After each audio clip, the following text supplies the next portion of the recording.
How's everybody doing? My name is Anthony Brian Logan, and today we got to talk about the case of Stephon Clark, a 22-year-old unarmed black male who was shot and killed by police in South Sacramento, California. This area where this happened apparently is known as South Sac, Iraq. If I'm wrong about that, let me know in the comments below, but I've heard that it's not a very good area. Now, this has caused a lot of controversy. Even your man, David Hogg, spoke out about it. We'll talk about him and we'll talk about all the media reaction a little bit later, and I'll break down what happened after you watch this clip. Now, in this clip, you're going to see a lot of what transpired. You're going to see the helicopter. You're going to see the police cameras. They're going to tell you a little bit about what happened, but I'll give you the full story in its proper context after we get done with the video, and I'll also give you my opinion about this situation and others that are similar to it. So without further ado, let's go ahead and roll it. Now to Northern California, where there is growing outrage over a fatal police shooting. Officers opening fire on an unarmed black man in his grandparents' backyard. And we are now getting our first look at that shooting. Police apparently thinking he was holding a gun, now say it was a cell phone. NBC's Gotti Schwartz has our report from Sacramento, and we want to warn you the video you're about to see is disturbing. Just broke the window, running south, running to the south. Officers in a chopper investigating reports of a man vandalizing cars, saying they have a visual on the suspect. All I can tell is he's got a hoodie on. A heat signature from the police helicopter camera, the first glimpse of 22-year-old Stephon Clark. Okay, let's get a perimeter on this guy's running. Two officers below close in. Stop! And here is the moment of contact on the ground. Show me your hands, gun! In the dark, an officer yells gun. Show me your hands, gun, gun, gun! Police firing 20 shots at Clark in his grandparents' backyard, finding no weapons, only a cell phone. Minutes later, one officer says mute, and the two cameras stop recording audio. Clark's family wants to know exactly what was said. You're muting something you don't want the public to hear what you're saying. And that means that if you don't want the truth to come out, then all of it is a lie. Sacramento Police Chief Daniel Hahn. When you saw them turn off the audio there in that clip, what did you think? I'm just curious why they did that. And so, but I knew that was part of the investigation. Sacramento has been criticized over use of force against black men in the past. Police confirming in this shooting, one of the officers who opened fire was also black. Things are heated right now. It gets People difficult, are angry and hurting and all those sort of things. And I just don't want anybody else to get hurt in our community while we're going through this investigation. But even with transparency, tonight, a community's frustration still grows. Gotti Schwartz, NBC News, Sacramento. All right, so you see what's going on there. You see what happened. Now, let's just cut straight to the chase and kind of break down what happened in a better way than what they did. They showed you the helicopter footage. They showed you the police camera footage. They showed you the footage being cut at a certain point, but they left out a few things here. First of all, there was a report of somebody breaking windows, trying to break into houses, and they were hopping fences, going from yard to yard, trying to evade the police, trying to evade whoever caught them, or whatever the case may be. Stephon Clark is identified as a person who was hopping the fences trying to escape. They are pursuing him via the helicopter and also the police that were on foot who are communicating with the helicopter. They get to the point where he is at and they approach him. He has his cell phone extended like that or something like that. It's extended towards them. That's what I've been able to hear. If that information is incorrect, let me know in the comments below. But that's what I've been able to hear. The police cannot see exactly what it is. All they know is that it's an object and it's pointed at them. It's dark. It's at night. There's not a whole lot of lights going on. So they think it's a gun and then they fire. Now, this whole thing has been framed as racial. First of all, one of the officers, at least one of them, was black. So if it's racial, I can't really tell. But beyond that, I think the police chief they showed, he is obviously not a white person. So that's what that is. Now, as far as the footage being cut of the actual police body cameras, well, what do you need to hear after that point? The pursuit was caught on video. The shooting was caught on video. What more needs to be said? I think at that point, they may be saying certain things that shouldn't be on camera. I mean, you're not going to see the entire police investigation play out on television. That's not how that goes. So they want to mute the camera just in case any kind of sensitive information is released to the public. Now, some would say this is a miscarriage of justice. He was an unarmed black male. He didn't do anything wrong. But let's talk about this for a moment. This guy had already been in trouble with the police before. He already has a criminal record. He has 2 felony convictions. I'm not sure if he got convicted or what. He did plead guilty to 2 counts of felony domestic abuse, and he got some kind of counseling program. He just came home from jail recently. He also had a charge in 2008 for an armed robbery, and 2013 for possession of a gun and a illegal substance. So you're talking about, he's 22 years old. Back in 2008, you know, it's 10 years ago. You're talking about as a 12-year-old. So he's been involved with trouble with the law for a long time. Now, some may get offended by me saying that. They say, well, why bring up his record? His record is important because he should know how to operate and how to deal with the police. You already know what the drill is. If you see a helicopter in the sky, like if you hear a helicopter in the sky, those of us that come from these neighborhoods like South Sac, Iraq, I'm not from Sacramento, but I come from these low income areas. I know what it is when you hear a helicopter. I'm thinking, oh, they're trying to find somebody. They call it the ghetto bird.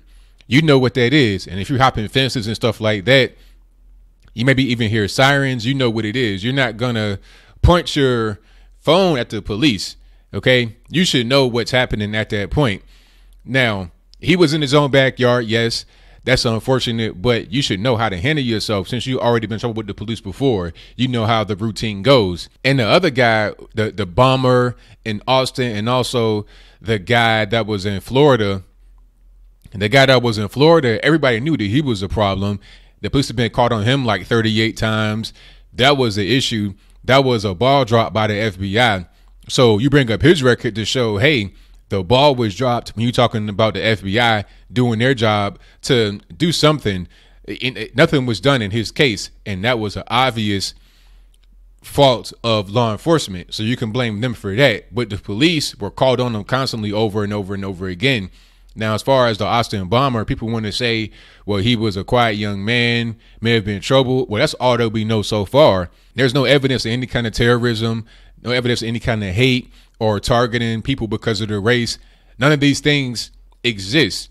Okay, he has no prior criminal record, so we're not going to talk about his criminal record because there is nothing to talk about. We'll talk about Stephon Clark's criminal record because there is one to speak of, and him being a prior felon and having run-ins with the police before, he should know how to conduct himself with the police. But obviously something went wrong. Now, to get on to the greater issue of police brutality and whatnot, your man David Hogg said something about it, like I said earlier, and he was talking about how police are more likely to kill people of color, and having more police in the black community won't help. That is a pure lie.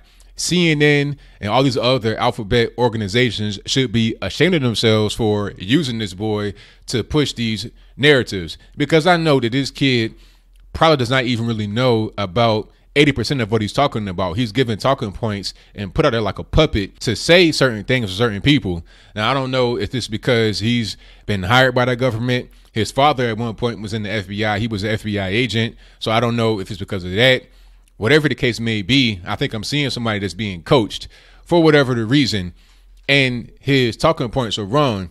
We're talking about the police and the black community. The reality is, coming from a guy who is black, obviously, you see me, and I grew up in black areas pretty much my entire life. I know about what the black community needs. I know about the role of police in the black community. They are the last bastion of hope.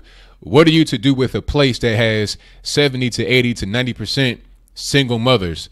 Who's going to protect the children? Who's going to protect the women? The police are going to be the only ones. A place that is run by exclusively women with little to no men at all is an easy target for outsiders to come in and do whatever they want, to take advantage of the women, take advantage of the children. But the police are at least a little bit of a buffer and a deterrent from that just being a total wreck and a total just anarchist kind of environment. Okay, the police, along with the government itself, the FBI, ICE, et cetera, so on and so forth. So when people say that minority communities are adversely affected by policing, it's just wrong. It's just propaganda that is spewed by people for whatever the reason may be. Maybe they want to have us be more vulnerable than what we are. So we constantly have our hand out to the Democratic Party, to whatever other government organization in general, and rely upon them for help rather than doing things on our own. Because if you can make a people dependent upon you, they will never, ever do anything for themselves. Therefore, you got them in the palm of your hand. It's like a form of slavery without the chains. But that's pretty much all I got to say. The situation was unfortunate. Rest in peace to the young man who died. But I think the situation could have been handled much differently on his side. Now, as far as the police, who knows what's going on with that? I don't think that they did anything with any kind of malicious intent. Like I said, the racial element does make a lot of sense because one of the officers was black. And if I'm not mistaken, I saw like the last moments of the young man's life, and I saw the hand raised up with the gun. It appeared to be like a black wrist or forearm. So the person on camera who you see shooting is most likely a black man. So I don't think it's really a matter of it being a racial issue. And one more thing before I go, I just want to talk briefly about the black community and where the violence is really coming from. We'll talk about stories like this because it's a young man, he's unarmed, got killed by police, and it adds to the whole narrative about the police just trying to destroy the black man. But the reality is the black man's worst enemy is himself. 52% of all the murderers in the USA are black. Now, that's out of all murderers, black, white, Hispanic, Puerto Rican, Candy Stripe, Asian, everybody. 52% of all the murderers are black, although we're only 13% of the population at best. That's totally out of proportion.